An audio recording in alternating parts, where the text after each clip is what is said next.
in the Namib Desert, one of the harshest environments on the planet, and the oldest desert in the world.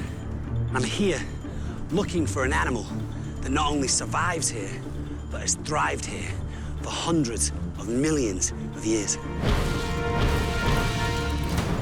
This animal has evolved to become a near-perfect predator. With an insatiable appetite, it will even feed on its own kind, one of the largest and most venomous scorpions on the planet, the infamous black, thick-tailed scorpion. Whoa! Oh, wow! I'm Dominic Monaghan. All my life, I've been driven by two strong passions: acting and wild creatures. Since I was a kid, I've dreamt of traveling the planet to get my hands on the rarest, scary, and most dangerous animals out there. And now, I finally have my chance.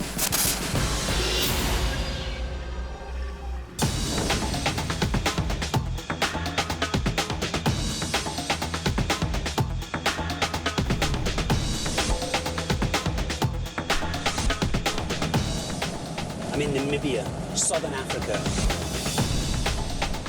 And I'm here looking for one of the oldest species of animals in the world, scorpions. And this particular scorpion is one of the largest and most venomous scorpions in Africa. Check this out.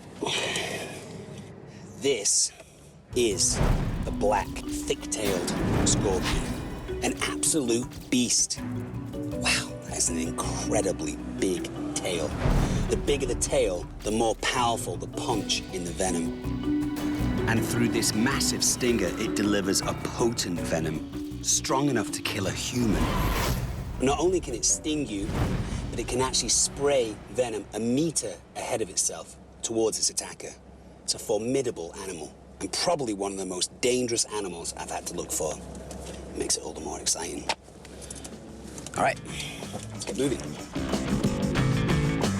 Finding this elusive scorpion in this vast wilderness isn't going to be easy, but I know that it's drawn to rocky, arid places, which is why I'm heading to the Waterberg Plateau, a huge rock formation jutting out of the Namibian landscape.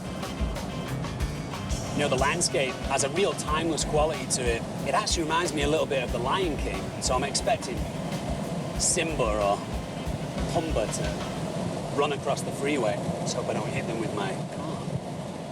Oh, look, warthog. Warthog sign. Pumbaa!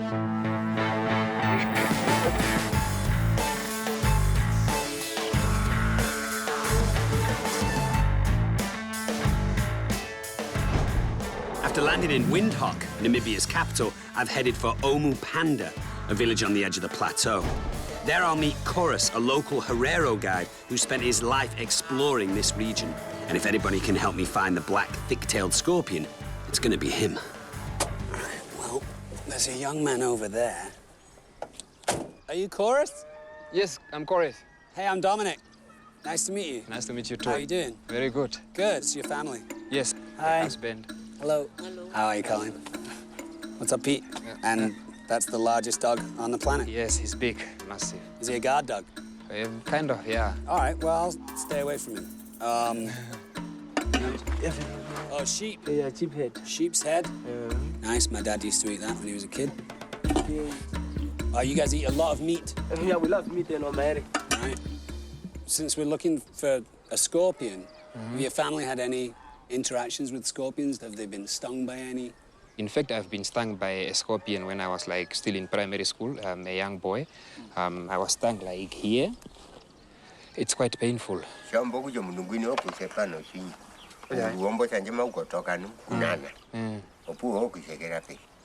Basically, try to avoid scorpion stings by all means. Especially not one from the one you're looking for, thick-tailed scorpion. Get stung by them, you might end up in hospital or even death sometimes. I will avoid death at all costs. Bye. Bye-bye.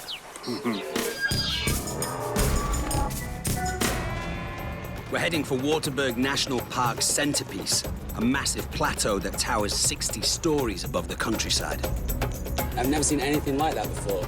No, it's quite beautiful. Oops. Hello. this remote and rugged mountaintop is the perfect environment for scorpions. Holy smokes. Okay, only thing we need for now are these. So this is for when we see a scorpion, we can grab it with the forceps. Yeah. Well, that's quite cool, actually. It's a little utility belt. Yeah. Wow, look at that view, man. What an incredible country you live in, man. Oh, and we're up high. This is just incredible. It's not too often that you see something that takes your breath away, but this view is beautiful, huh? It's like something out of the Lost World or The Land Before Time. Incredible. All right, let's get searching. It's not only scorpions like that lives under here. You have other stuff like snakes. We have black mamba, which is one of the most poisonous snakes. So we should be quite careful. Chorus tells me that if it's up here, the black thicktail will most likely be found under rocks and in crevices, escaping the brutal midday sun. And you'll see that when I'm picking up these rocks, I'm not digging my fingers like right underneath the rock. I'm actually trying to pick up the rock like this. So if something is under the rock that could potentially harm me, scorpion, snake, something like that, they're not going to get too much of a chance with my fingers here. Just more ants. But there's still no sign of our scorpion, but we've just come across the trail of one of this region's earlier inhabitants. And in fact, there's something interesting here you should see. That's a dinosaur track? Yeah. Oh, that's a great one. Look at this one. That's wild. 220 million years ago, a dinosaur with about the same footprint size as my hand and the same stepping distance as I would take with my feet, walked through this kind of soft, muddy area and went that way. That is a really, really cool find. I've never seen a dinosaur footprint before, and to put your hand inside it, it kind of feels like you've moved back in time. Incredibly, scorpions have prowled these rocks since the time of the dinosaurs. There's no sign of them today, but this place is crawling with other types of life. Look. Dung beetles. Their kind of design is based around pushing dung. So some big animal, usually a big mammal, will obviously just drop a pile of dung. These guys will come along, roll it into a little ball, put it down into a little hole like this, and then they'll put their eggs in there. Cute little thing. Yeah. And they're everywhere. Oh, look. Oh, wow. That's a millipede. Yeah, it's a giant millipede. That might be the biggest giant millipede That you've I've ever seen. Whoo! Feels kind of wild when you're holding on to him. They got little spiky-ish legs, so it feels a little strange. Cute little animal, though. And this is just huge. It's probably put a little bit of its poison onto my hand, which I don't think would be super harmful, but would certainly be unpleasant and would stop me from eating this little guy. Now, he might be just falling asleep right there. Sweet. Deeper into the Waterberg, there's still no sign of scorpions. But after living in this environment for hundreds of millions of years, they've had plenty of time to hone their human avoidance techniques. Oh, it's a small dead scorpion. Right there. Oh, that's a great sign, man. Finally, our hunt seems to be heating up. Dom! Go on. Yeah, there's something here. What you got? Looks like a flat rock scorpion. Oh, really? Oh, yeah, I can see his little tail. Yeah.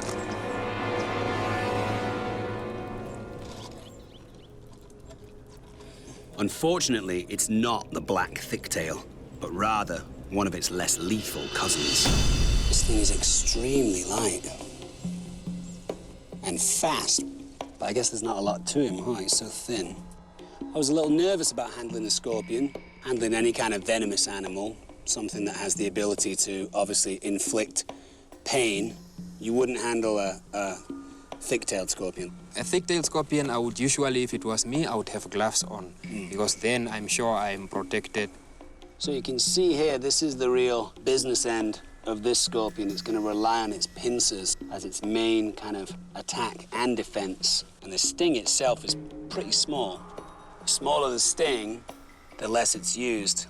It wouldn't be too painful, is that right? Yeah, no, definitely one of the scorpions that does not sting painfully. Like a little prick, you feel like a little prick when they sting you. This is a good way for me to ease myself into scorpion husbandry with something as sweet and cute as this guy.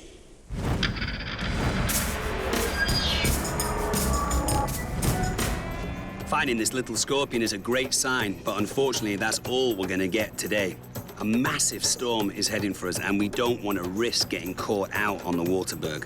So after dropping Chorus off at his village, I'm treated to a once-in-a-lifetime light show. Whoa.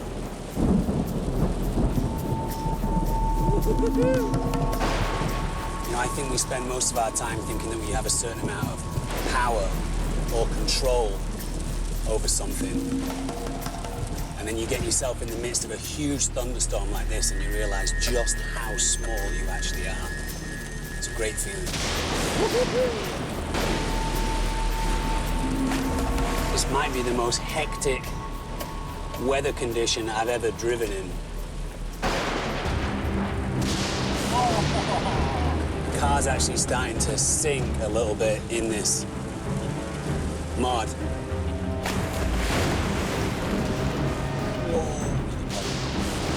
If I get stuck in this flood, I'm fucked. Oh, flood. Gun it. Go, go, go, go, go. Forecast for the Waterberg region calls for thunderstorms for the next 3 days. So I've got no choice but to head for drier ground. My next stop will be Brandberg Massive, Namibia's highest mountain, and according to Chorus, the favorite stomping ground for the black, thick-tailed scorpion. And far in the distance here, up ahead, is this shadowy mountain range, and I'm gonna guess that that is the Brandberg Massive. I'm really excited to get there, because from what I've heard, the Brandberg Massive has everything that you could want if you were a scorpion. Great places for shelter, perfect weather conditions, and lots of food for them to eat. Looks like we're hitting a little town up ahead, which is great, because I'm low on gas, and this is one of the last places in the world you want to be running out of gas.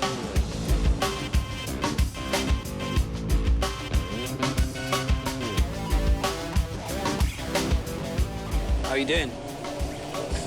Hey, nice to meet you too. My name is John. Dominic, what do you guys got? These are all really beautiful. There's something out of a Superman movie.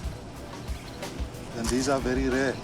These are very rare. Did you guys dig these up yourself? Yeah, we dig them by ourselves. We are doing it with the hands. Did you ever see like snakes or spiders or scorpions maybe? You can ask the man over there, Alphonse. Oh yeah? Yeah, he knows a lot about those things. Hey Alphonse, how you doing? I'm fine, how are you? Nice to meet you. Same. I was just looking at some of these gems over here and one of your friends said that you had had an experience with a scorpion. Yes, I have been once stung by a scorpion, yes. It was a black one. When the scorpion bites me and I feel that pain, then my hand start to swell. I could feel something is moving in my blood. I start to get saliva was moving out of my mouth. Yeah, and I cracked my teeth together. For several days, I could feel the pain and I was sick for 2-3 more days. Yeah. Wow.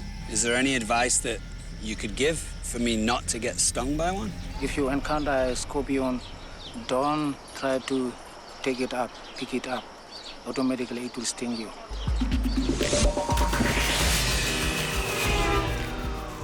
Great, so the only advice I can get from the locals about how to handle the deadly black thick-tailed scorpion is don't ever handle the black thick-tailed scorpion. But I'll deal with that small detail if and when I actually find one. Travel all this way to Africa, and all I keep seeing is cows. Move. Oh, look, look, look. Let's get out, let's get out. Look, look, look, look, look. Wait. It's okay, little dude, it's all right.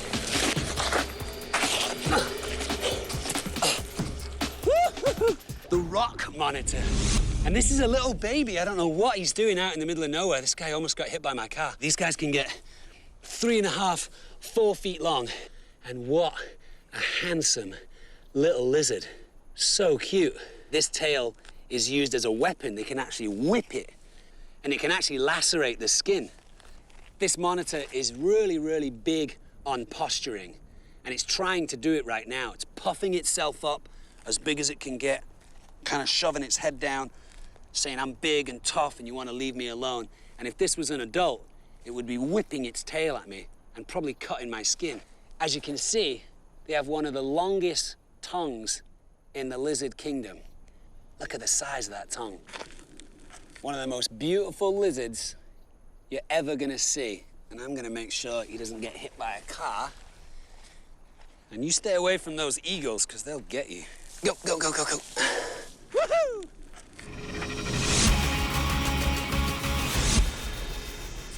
So, after a long journey on the treacherous roads of Namibia, I finally arrived at my bush camp, and this absolutely spectacular view ahead of me is the Brandberg Massive.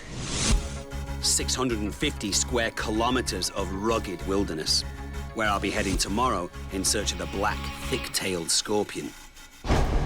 But not before getting to know some of the locals.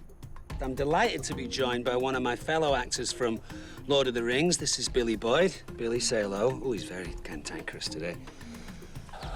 Actually, this is a little juvenile, hi buddy, meerkat. At the at the place where I'm staying, they very sweetly take in orphan animals. And this little meerkat was found recently without a mum. What a cute, adorable little animal. Their eyes are surrounded by this kind of black mascara, black eyeliner, and that helps them to not squint all day in the African sun. They're very inclined to get up high and look around on their tiptoes. That's a very typical meerkat position. This little guy right here actually wants to jump off my lap because his other friend has been digging in the ground, and I think he's caught a scorpion. Oh, he does. He's got a scorpion. That's amazing. If they rustle out a scorpion, they'll just harass it. They'll just bother it, bang on it, slap it, bite it. And eventually the scorpion will get so disoriented, so confused, that it'll let down its guard. And as soon as the sting of the scorpion has been bitten off, there's not a huge amount more that it can do, because the pincers are really not going to bother these guys. It's all over, and then it'll eat it for lunch, which, unfortunately, is what's happening. This little meerkat would be a perfect partner to bring along with me on my scorpion hunt, because he could find a scorpion like that. Couldn't you? As my new friend enjoys his lunch, it's time for me to get back on the road. And it's probably best he sits this one out, because as tough as he is, he'd be no match for a black thicktail. So I'm heading towards the Brandberg Massive, and I'm looking for a lady called Trina. She's a friend of Chorus's. Now, she's an expert in scorpions, and I think she's actually at the Brandberg Massive today looking for scorpions, so she's the perfect person for me to learn from. Chorus told me to head for a canyon. The only problem is this entire area is just filled with canyons.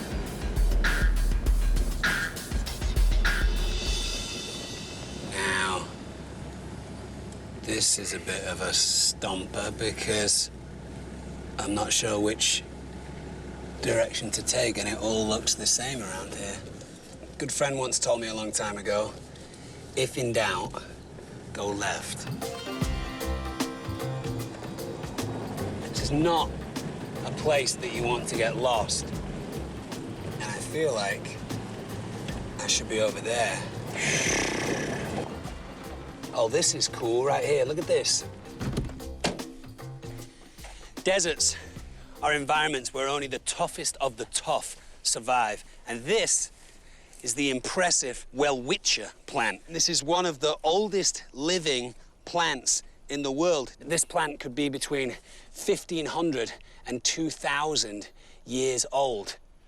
This is a perfect place for any kind of reptile or animal to seek refuge from the sun. It doesn't look like... Oh, there's a little lizard right there. Oh, wow, he's fast. Whoa.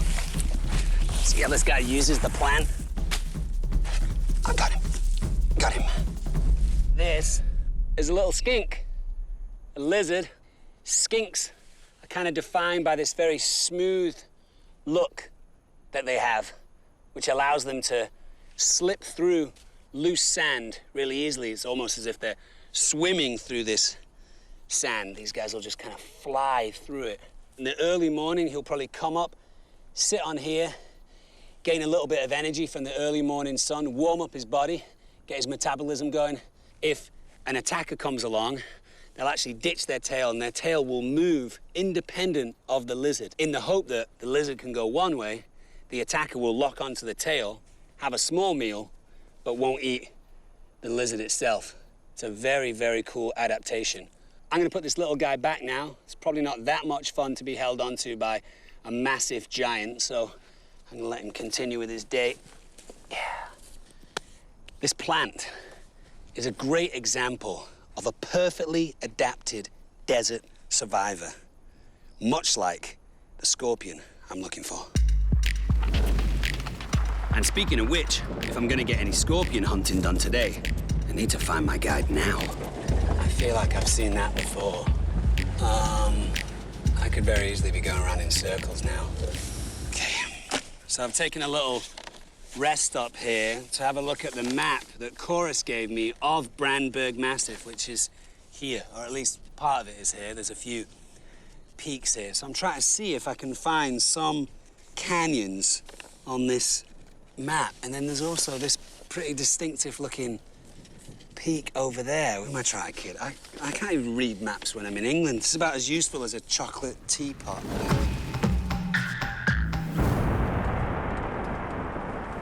Well, I can see a car up ahead, which is a good sign. I'm just gonna park up here. And look at that amazing view. All right, let's see if we can find it. It is splitting the rocks hot. I'm in what looks like a dry riverbed, which is a good place to find reptiles and scorpions. There's only one person out here. I'm guessing this must be Tarina. Hi. Hi, are you Trina? Yeah. Hey, I'm a friend of Chorus's. Oh, yeah, Chorus. Hi. Yeah. I'm here looking for the black thick-tailed scorpion. Do you know that? Yeah, yeah. You definitely came to the right place. This is definitely its habitat. Right. Yeah, I found them here before, actually. Okay. Let's go have a look. Let me carry your shovel, since that's man work. Trina, one of the world's foremost scorpion experts, tells me that the best way to find scorpions during the day is to crack into their underground burrows from above. Oh, that one looks good. That one looks very good. Of course, one have to be a little bit careful in case there is a thick tail in the bottom of these barrows. Oh, there he is, there he is. This is the burrowing scorpion.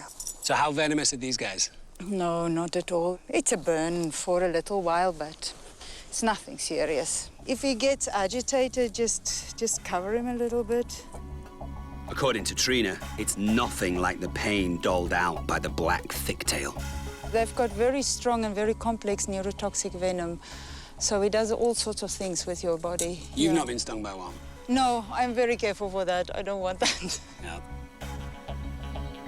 With this little guy back in his burrow, our hunt for his bigger, badder cousin continues. Oh, wait. What? That one is actually really, really dangerous. That is the granulated thick-tailed scorpion. He's really, really potent. He can be quite fatal. Really? If he stings you, yeah, for children, older people, really, really fatal.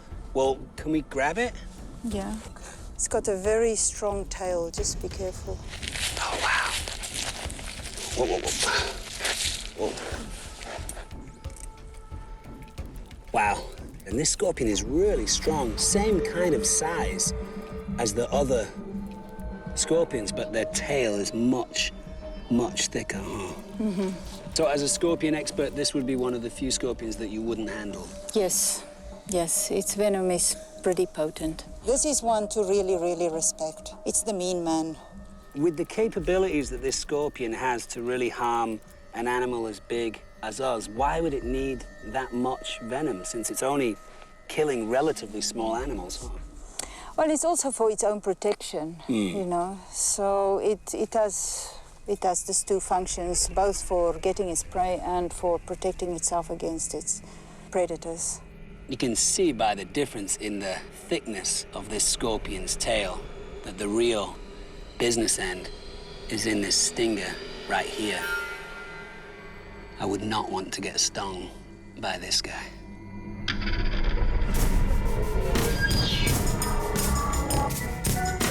Unfortunately, Trina is needed back in Windhoek, so we have to pull the plug on today's hunt. But my mission is still very much alive.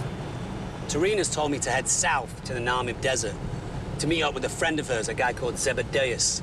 So hopefully, he's gonna help me find this scorpion. According to Tarina, the Namib is the heart of scorpion country. My last and best chance to complete my quest.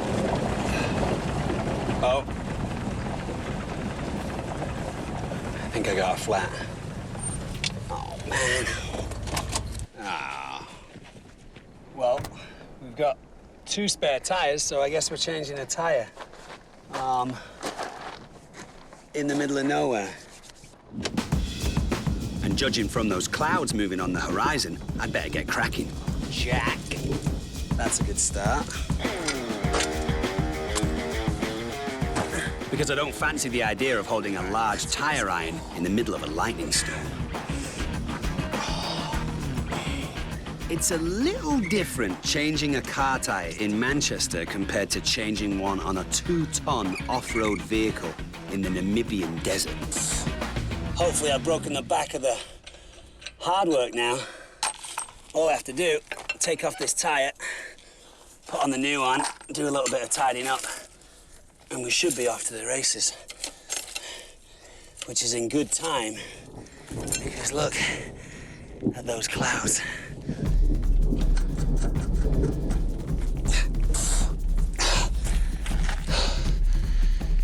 I need a beer. While my performance isn't going to get me any invites to join a Formula One pit crew, see you later, at least I'm back on the road. I'm now heading deep into the Namib Desert. 80,000 square kilometers of heat-blasted wilderness. Trying to find my guide in an area so vast presents its own challenges. There are no road signs, and aside from the odd building perched at the edge of the desert, little evidence of civilization. Well, this guy looks like he knows the area. Anyone in a Rasta hat wielding an axe is trustworthy to me. Hi. Hi. Hey, do you speak English? Yes, I speak English. It's nice to meet you. What's your name? Richie. Richie, I'm Dominic. Dominic. I'm looking for someone who I think lives here. His name is Zebedeus. Zebedeus is not living here. He's living a little bit further up here, 35 kilometers up. This way? This way, yeah, this way. So I came here to have him help me look for a certain type of scorpion. Do you think he's the right person? He's the right person. He know also where the scorpions stay. But if you found a black scorpion, exactly, don't touch it. Yeah, that's right. Yeah, don't touch it. Okay. Don't touch it. So I learned 2 things during my last pit stop. First, no one in Namibia seems to think facing off with the black thick-tailed scorpion is a good idea. Second, I know exactly where to find my next guide. So I finally found Zebedeus, an expert in this region's wildlife who works at the Gobobeb Research Center behind me. And he's currently taking me to ground zero for scorpions, one of the harshest and hottest environments on the planet, and also one of the most beautiful, the legendary sand dunes of the Namib Desert. The Namib is the oldest desert in the world and has existed since dinosaurs roamed the Earth some 80 million years ago. Although it's still relatively early, the temperature is already climbing. I feel like I'm walking under a magnifying glass. This walking gets much, much harder as you head up, huh? Yeah. It's like walking in sand. So this is our workout for the day. I hope there's a restaurant at the top. Whew. Wow, it's steep. Now I see why Lawrence of Arabia was so sweaty all the time.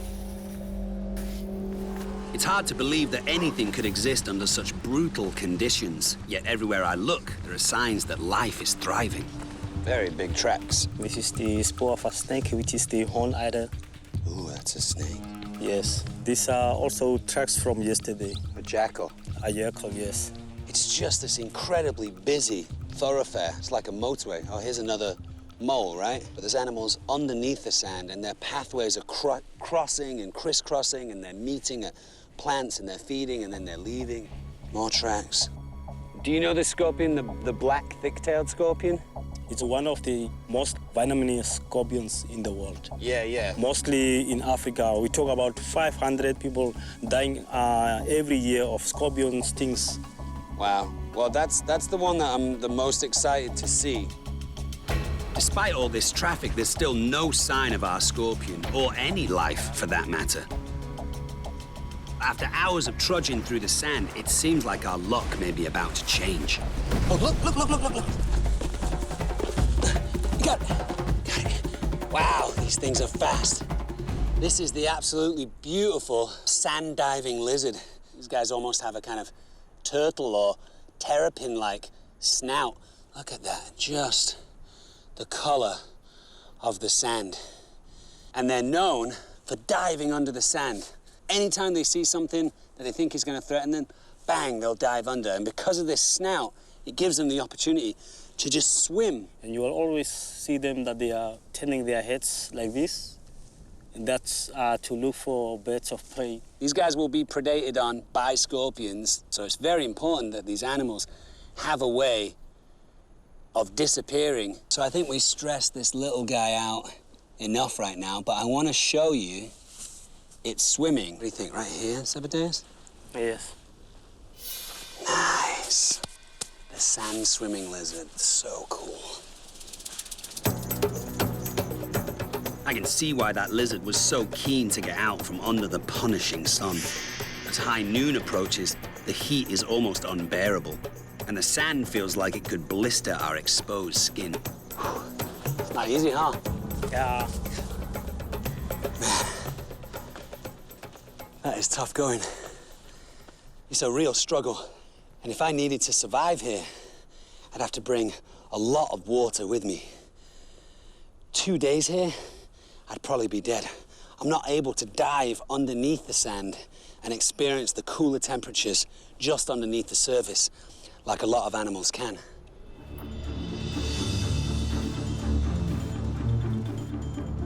Oh, look. Here's a little sun spider. Yes. Look, it's on the very last little piece of food here. Do you guys see this? This is perfectly camouflaged. These little arachnids, they can administer a bite. They actually have one of the biggest mouths in the animal kingdom for their size. And they're actually able to detect their main food, which would be crickets, underneath the ground at night. And they'll dig them out, like this little solifuge is actually trying to dig down into my hand right now. It's an interesting sensation to have this little solifuge actually try and burrow down into my hand. She'll give a pretty good effort at trying to dig into my flesh, and then she'll move on to a different place. It's a weird feeling. We're gonna put her back and go about the rest of her day. I'm finding it hard to believe that animals can survive these excruciating temperatures. But I keep stumbling on clues showing me that just beneath the surface are scores of desert inhabitants. Oh, snake.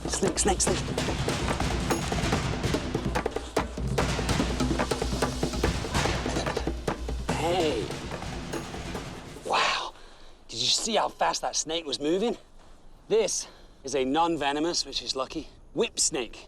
And these guys can almost swim through the sand. These guys will grab hold of crickets, flies, moths, butterflies, anything that it can handle. It's quite a small snake, but its eyes are huge for its size, which means it's going to use its eyes to catch its prey. So you can see right here, it's using its tail to wrap around my finger. And that smooth look to its whole body will allow it to just race over this sand so easy. Like if I let him go. Look at that. Wild. Wow. Yeah. Look how fast that snake is. So fast. The whip snake.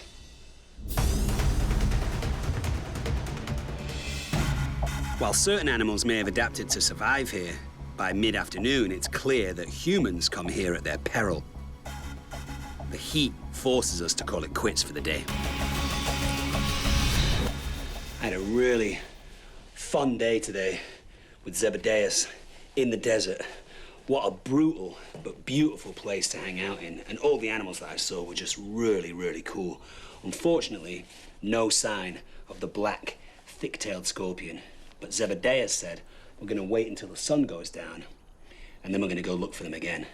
Because from what he's told me, scorpions glow in the dark. After striking out in the sand dunes, we've moved on to a rocky outcropping at the edge of the desert. Zeb's found scorpions here before, and he's hoping that they'll be out in search of a midnight snack. This UV light is supposed to be excellent at picking out scorpions in this pitch black, but it's not very good at showing me where a whole bunch of different venomous snakes that become active at night are gonna be. And I need to be really careful where I put my feet, because if I'm not careful, I could get bitten. Oh, here's something very cool. Oh man. This is the most beautiful little gecko. Looks like a baby dragon. Just beautiful little webbed hands. I turn off my light. These guys glow. And this guy, like most geckos, has really big eyes for the size of its head. And geckos also can't blink, but it has a great way of cleaning its eye. If it gets sand in its eye or any kind of debris in its eye, it can actually stick its tongue out and clean its eye. Well, that is one of the most beautiful geckos you're ever gonna see.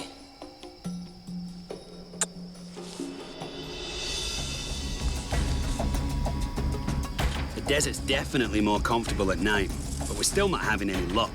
Just as I'm starting to entertain thoughts of crawling back into my bunk for some sleep, Zeb spots something with his light.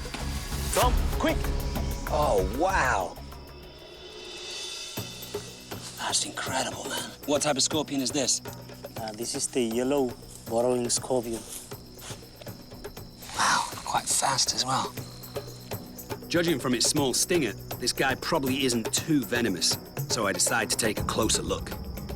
Almost looks like a toy or like something you would see in some hallucinogenic movie. They're just so alien looking. So it's thought to be coincidental the scorpions glow under ultraviolet light. It's actually just the chemical process of its skin hardening. Not only that, but in the desert, it's so dark that they seem to glow even more. I don't think it's a coincidence that a lot of monsters or peculiar animals that feature in Hollywood movies have their basis in the designs of scorpions.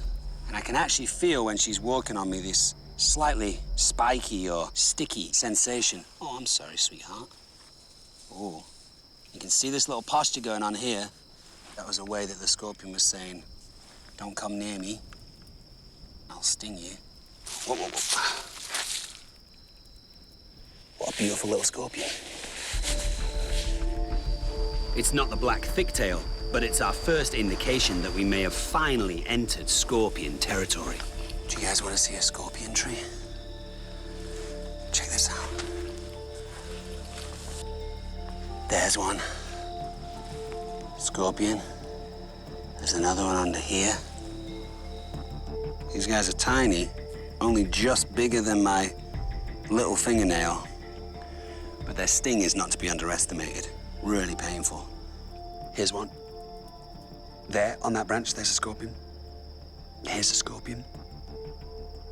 There's two here.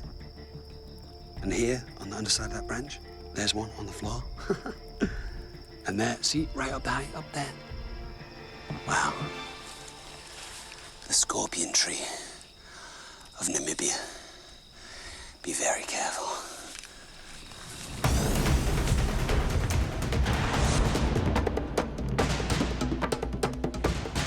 Yesterday, I was in the sand dunes of the Namib Desert, over there in the distance. And even though I saw some fantastic animals, I didn't have too much luck in my hunt. So today, I've changed tack. This is still the Namib Desert, but these are the gravel plains, a completely different ecosystem where different animals live. But this is still prime real estate for the black, thick-tailed scorpion. According to Zeb, it loves to dig burrows into this easily moved loose rock. Watch out, watch out, watch out, watch out, watch out. There's a snake, there's a snake. Just get out my snake stick, because this is a highly venomous snake. Watch out, watch out, watch out, watch out, watch out. This is the horned adder. If I can get this snake just to sit still. This far from a hospital, a strike from this highly venomous snake could be a death sentence. You hear that? And that's one of nature's classic warnings. And that warning says, leave me alone. I'm dangerous. And she is dangerous. This is one of the fastest striking snakes in the world. Whoa, see how fast it strikes? Always fast. And what they do is they sit in this position right here and they wait for their prey like this. And then they'll strike out, bite, envenomate the prey very, very quickly. And the mouse, the gerbil, the rat will bounce away, feeling like it's been bitten. And then this snake will just follow the scent trail of this dying animal and swallow it whole.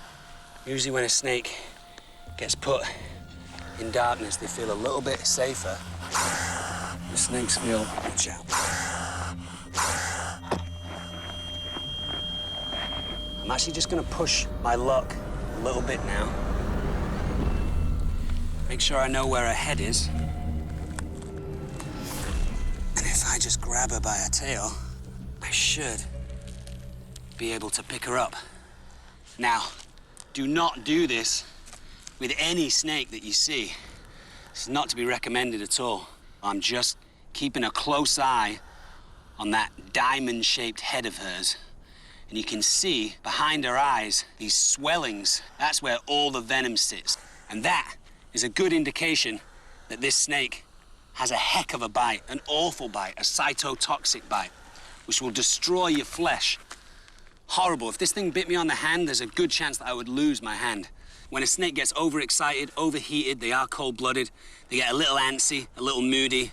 So I'm just gonna let her go on her way. There you go, little snake. Go that way. There you go.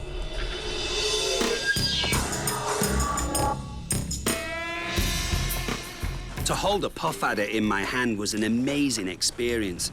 It's another stark reminder of just how dangerous this place is. But as the sun continues to rise, once again, it's the elements that pose the greatest danger to us. The sun is now pounding this plain like a hammer, and Zeb's warned me that if we stay out too much longer, we'll be risking our lives. I won't call it quits until we've scoured every inch of these rocks. It's perfect scorpion territory, and I can't bear the thought of leaving this desert empty-handed. Tom, quick! I think we've got your guy here. This could be it. This could be the black, thick-tailed scorpion. Is this it? It must be him. Wow. Holy smokes. Look at the size of this thing on that thing. Wow, this thing is strong. Whoa. Oh, whoa. Let me see if I can move it. Whoa. But what an incredible tail. This stinger here is like something out of myth. Just this huge, gnarly-looking thing. And the colors on this animal scream danger as well. Jet black with red legs. Watch out, Frank. Watch out, Frank. Whew. Wow. This is a strong scorpion. It's almost edging my forceps away from it. This is the black thick-tailed scorpion. It's got a completely different demeanor than the other scorpions that I've seen on my trip. Its tail kind of looms over the rest of its body. Not only can this scorpion inflict a very, very dangerous sting, but it can also flick venom towards you, which is the reason why I'm keeping this guy at arm's length. If any of this venom got into my eyes or my nasal passages, it would be extremely painful and irritating, and I would need medical attention. And there's been a few scorpions that I've met along the way that I've been able to handle, but you really don't want to risk free handling something like this. Look at that, look how its sting curves up. It's a way of this scorpion saying, watch out. Tries to grab hold of my forceps. Look at that. An extremely aggressive little scorpion. And I don't want to make the mistake of getting her too close, have her fall onto me. Look at it. I mean, it's attacking my forceps as best that it can. That is a heck of a big stinger for a tiny little animal. And it's angry enough right now to actually be oozing venom out of its stinger. This is a scorpion that will not calm down. It's a scorpion and isn't intimidated by anything. I've been all over this beautiful country and seen some incredibly well-adapted animals, but this one wins the top prize. In fact, in all my travels around the world, I've been able to push my luck a little bit with some incredibly dangerous, venomous animals. As you can see, this one stays on the end of my forceps, because this is the world's largest venomous scorpion. The beautiful and incredibly intimidating black thick-tailed scorpion. See you later.